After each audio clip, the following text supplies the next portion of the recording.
Hey all brothers and sisters, my name is Captain Meatshield and welcome back to Satisfactory, where we are on episode 50 already. That's a bit mad, if you ask me. Right, so we are back over here by, the main bulk of our stuff. It's slowly getting more separated out. Eventually we'll just be running on outposts, and it's going to be glorious. But I've been doing a little bit more work over here and up towards the reinforced plate station, so fear not, we will be going over there to check on things in a little bit. I set up a basic processing thing for the aluminium sheets. I did a run over to quartz mining, grabbed a load of raw quartz to turn into silica, and I went and grabbed a load of bauxite, which has now run out. This was full, it's now empty. But I was making a load of silica by hand, and it practically filled this entire box or container. And then I got about 2/3 of the way through what I'd picked up, and I was just like, you know what? I'm just going to build some sort of thing to just craft everything for me while I'm not here doing stuff. So I'm waiting for this box to empty out, and then I'll connect this constructor up, and all of the quartz can get processed. But seeing as we're out of bauxite, I think this whole system is going to, it's going to be running down fairly soon. But we've got a nice big pile of the aluminium sheets to work with, so we could certainly start upgrading some belts to Mark V. I was considering, handcrafting materials to get turbo motors so that we could make the Mark III miners. But that's going to require an awful lot of work, because for that, for that we need rubber, which isn't a problem, motors, which aren't a problem, then we need heat sinks, and we also need the radio control units, which also need the crystal oscillators, as well as heat sinks, so we just need to make a shitload of these as well. They're only rubber and aluminium sheets, so it's not a huge problem. Could certainly make heat sinks, but the crystal oscillators are going to be the pain in the arse. But I figured I may as well just leave this to do its thing. Once I get some time off camera, I'll run off and grab some more bauxite and fill up that container again. But I did do a little bit more work with the rails out of Iron Plate 1. Still lacking a proper name at the moment. But I have connected the outputs, the output rail. I had to extend things along a little bit, so I had to move the ramp, but I've changed it up a little bit as well, so it looks a little more kind of smooth, if that makes sense. But we've got, output line here as well, connects up to both. Look. Can we just shush with the revving? Thank you very much. And then I chucked a train on it just to drive round and make sure that it all works properly. It works on manual at the very least, so, that's nice. And then we got, this little on and off ramp for getting up and down onto the bridge. The rails are going to continue coming along this way, so this bridge is probably going to carry on for quite a while before the rails divert and go elsewhere. And I had a name suggestion for the iron rod factory, which I thought was fantastic and I had to use. I was trying to think of some good names, but I got the name suggestion of Rotterdam, so that's what we're going with. And I really like that, so yes, we're going to have that.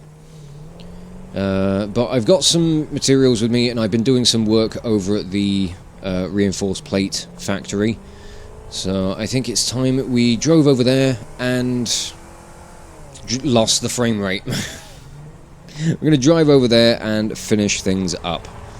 So where we last left off, we built out all of the smelting platform to the scale that we're going to need it eventually, along with setting up all of the smelters that we'll be able to support once these miners are overclocked.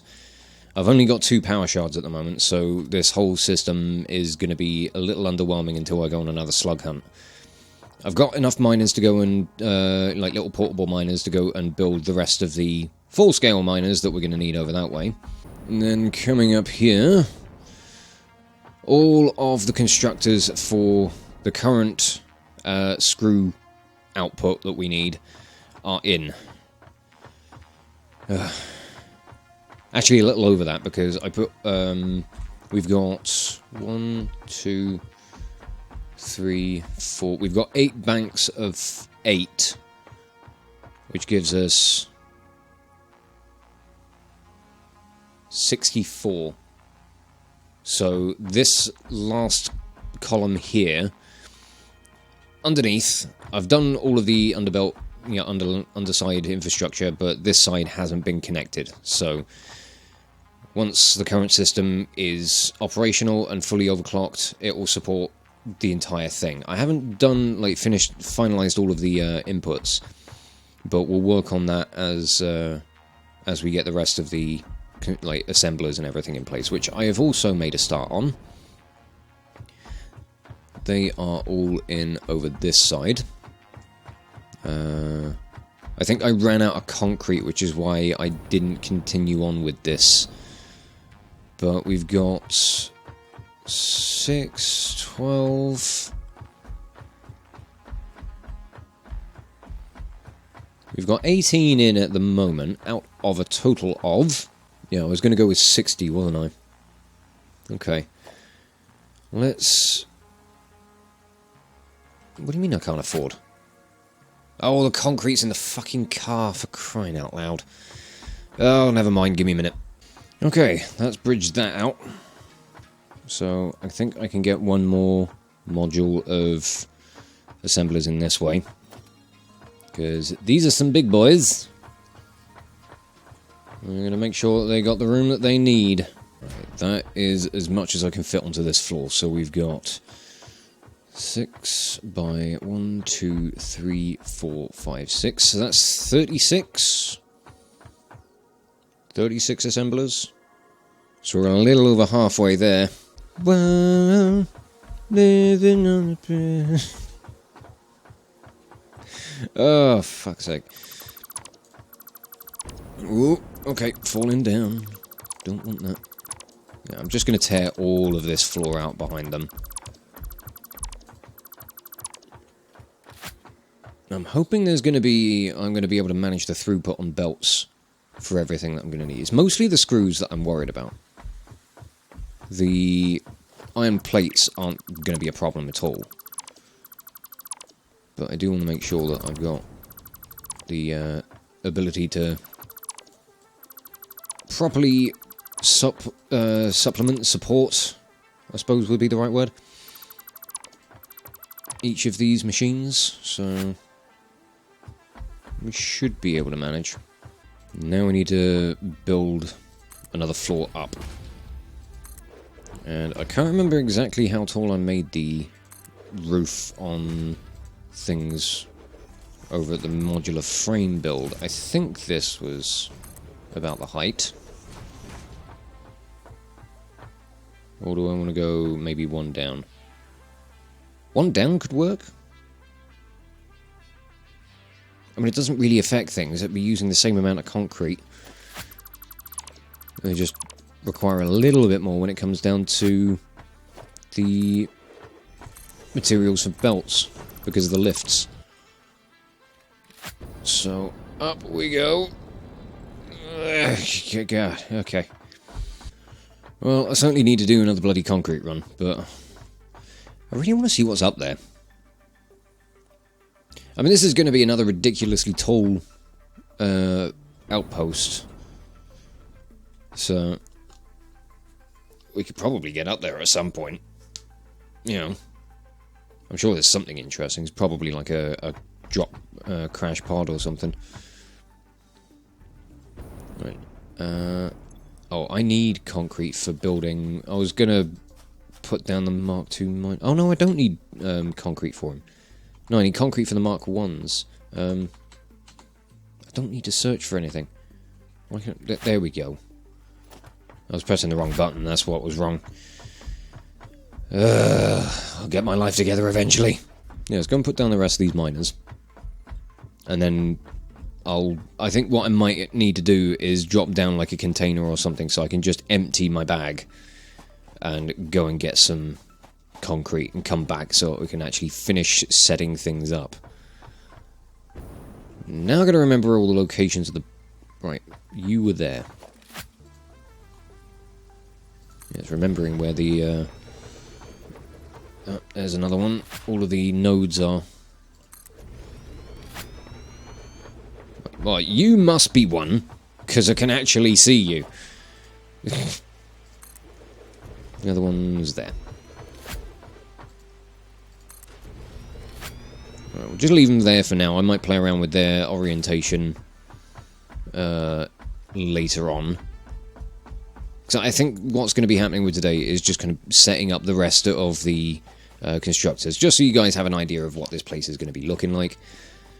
All of the belts and recipes and all that other stuff I'll deal with off camera. Because nobody wants to watch that. I don't want to watch that, and I've got to do it. I'm also going to clear out the car, because I could chuck a load of concrete into that as well. Because this place is going to need a lot of concrete. Because 2 floors of those assemblers at 36 per floor is only going to just get us over like the amount that we need. For now. Like, we're going to need nearly double that amount when we start improving the machines and the belts. And oh dear God, what happened? I may have run into a small problem. Oh, come on, right yourself. I know you want to. No, I'm just making things worse. Turn yourself upright. Damn fool.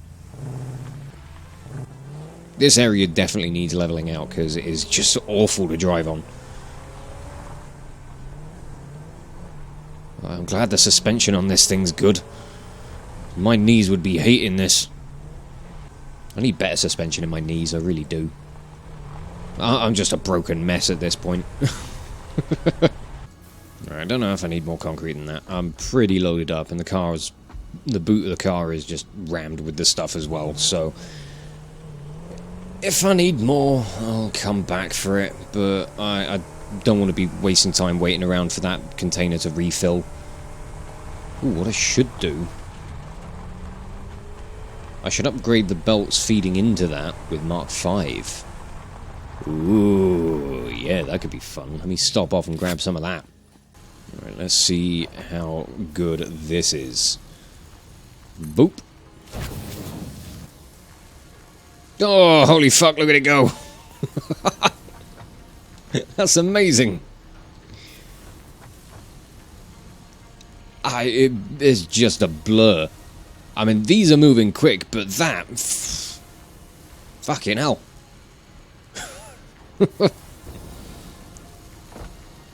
These belts are moving so quick that the actual constructors are emptying out.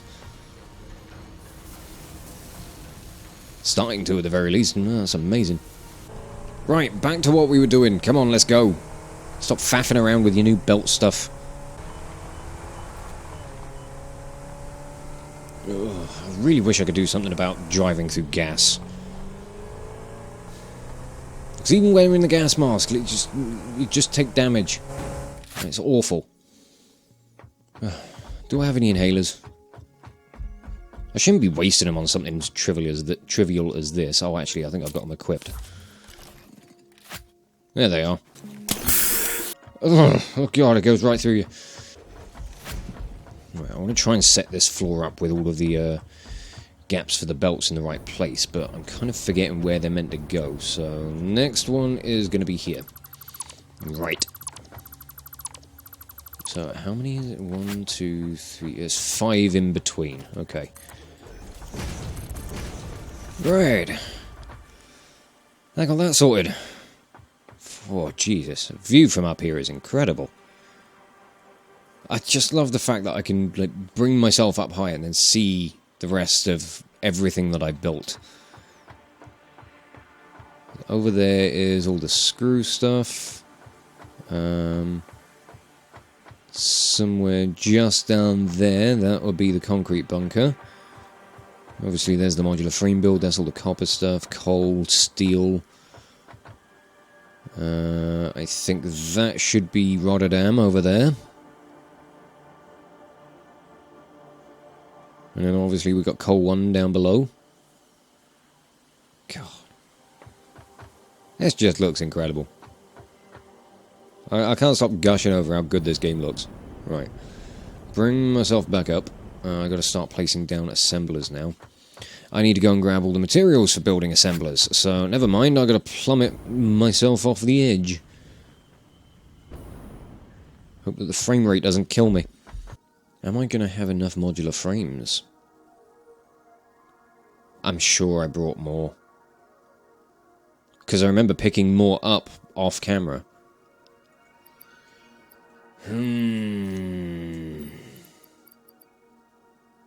Maybe I'm gonna have problems. I definitely don't have enough rotors. Oh, for crying out loud. Why could I never come prepared for these things? I'll build what I can, and we'll just go from there. Yeah, I was only able to build, like, 6. But that gets us up to 42. Ugh, so I only need another... I need to fill out the other side of this. And then do the next column over. And then we've got what we need. We've got 60. Alright. I'll go grab materials for these bits, and then we'll get the last bit of it in and start figuring out what, like, how many resources are going to need to come in for each floor. I mean, the good thing about starting to build outposts that have got assemblers, I'm starting to get through that rotor supply, which is nice. I've also got an idea for later on, once we've got a lot of these productions set up. It may be a bit of a tall order just because of the sheer scale of it. Like, it would end up being monstrous, but I'm thinking of maybe having like a depot station, where all trains that come in, or that are going between different outposts, can occasionally make a stop, where there will be a station with just one freight wagon, or one freight station for each cargo, that could just be a sort of, you know, storage depot for me to go and collect whatever materials I need, as opposed to having to run around between all of the outposts. Because, yeah, once things start going, you know, quite long distance, it's going to get painful trying to go between them, like, via vehicle. Oh, fuck. Whoops. Yeah, it's going to be a pain in the arse getting from point A to point B via the car or a truck, or, well, I mean, it would be the Explorer, because that's the one with the most speed. It's the most agile of all of the vehicles so far. But I think just having, like, a central area, probably, like, re-established somewhere with the hub and the space elevator, that can just be surrounded by train stations that can all just bring in individual items. I'll have to figure out where that's going to go, but I want to get, like, all of the different productions finished first. And that will work out at 60 assemblers. It's a lot of assemblers. But, I mean, you know, that's over 60 constructors down there, and that was a lot of fun to go about sorting out. I've got twice the inputs on this lot. But now it's time to start working out some numbers. I need to figure out how much I need to split the iron plate and the screws in order to feed essentially each column. So, what am I doing? Not modular frames, reinforced plates. There we go. This paper is just a mess of numbers at the moment. I mean, look at this side. This side, you probably can't see shit because of the... Yeah, you ain't going to see anything on this. It's awful. There's just numbers everywhere. Okay, so I think I've got these numbers correct. For floor 1, downstairs, we need 720 iron plate. We can support that with a Mark V. We could even change things around. That's 270. Yeah, I was wondering if I might be able to sort out something like getting it down to 360, because that would support one full column, or that would support 3 machines. So, no, it wouldn't. I'm getting my numbers wrong again. Fuck's sake. Yeah, it's a Mark II belt will support 6 assemblers. So 120 per each side. So one Mark II belt can split off, feed each of these machines perfectly. So a Mark IV belt will be able to split between one full column. So I'll probably run it that way just to save on the amount of belts that I'm going to have running around underneath, because it's going to get complicated with 2 different inputs. The screws, however, oh yeah, this is going to be great. So 4,320 screws for floor 1. On Mark IV belts, that's going to be 9 belts. What if I do that with Mark V? They run at 780. That would be, it would be about 5.5. This thing tells me. So maybe with a little bit of fiddling with the belts, we can get them to compress and back up so that things can split off and go evenly. Yeah, I mean, that might be a good option. I'll probably have to work from the assemblers and go backwards on things, so get all of the underbelly sorted, feeding in the right amounts on the right amount, or like the right style of belts. Yeah, it's going to be tricky. It's going to be all over the place, but I think we could get it to work. This floor is going to be a fair bit easier, until we have to expand it, obviously. But we could support all of the iron plate on one Mark IV belt. The screws, we need 2.88 thousand, so 2,880. I don't know why I did it the first way around, but never mind. With Mark IV belts, that would work out to be 6. Go away. I know I've been here a while. I'm working out numbers. Game. Stop having a go at me. Yeah, Mark V belts would bring it to 3.7-ish. 3.69 and loads of numbers after it, so yeah, there's going to be some fiddly business.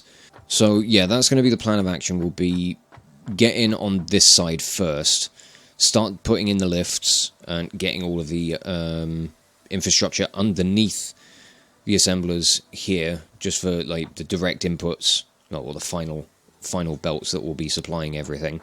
I'll have to go back to the modular frame build to see how I set things up with the assemblers over there, and see if I can maybe come up with something that's a little more elegant. But I don't know, we'll see how things go. I will work on that off camera, and then all I think that will remain is going to be getting power into everything and putting final connections in. So I'll save the final connection stuff for the next episode. I'll try and get all of the mergers and everything in on all of this, along with, you know, obviously all of the logistical infrastructure for this stuff. And then when we come back for the next episode, we should be able to just plug everything up and get some of the system online. Well, we can certainly get some of the screw production going. We will need to go and do a slug run so that we can get... I need another 10 power shards to be able to overclock everything here. And then we can start connecting the rails up. We can start figuring out where we want the train lines to go. And, I don't know, I've got some ideas on where I want to send the rails coming out from Iron 1. So, we're going to work from there, and hopefully, like, connect things up in a somewhat reasonable manner. Yeah, it's going to be all over the place, but hopefully we'll be able to make it happen elegantly, and it won't look too terrible. So I'm going to wrap this episode up here and just say thank you all so much for watching. If you enjoyed this video, check out the playlists on the channel for more Let's Plays or metal covers, and give this video a like or a comment just to leave your thoughts. And if you wish to join the ever-growing ranks of the Order of the Shield, subscribe on YouTube, chuck me a follow over on Twitch, or maybe even consider checking out my Patreon and becoming an officer within the ranks. But thank you again for watching this video, and I will catch you all very, very soon. This is Captain Meatshield, signing off.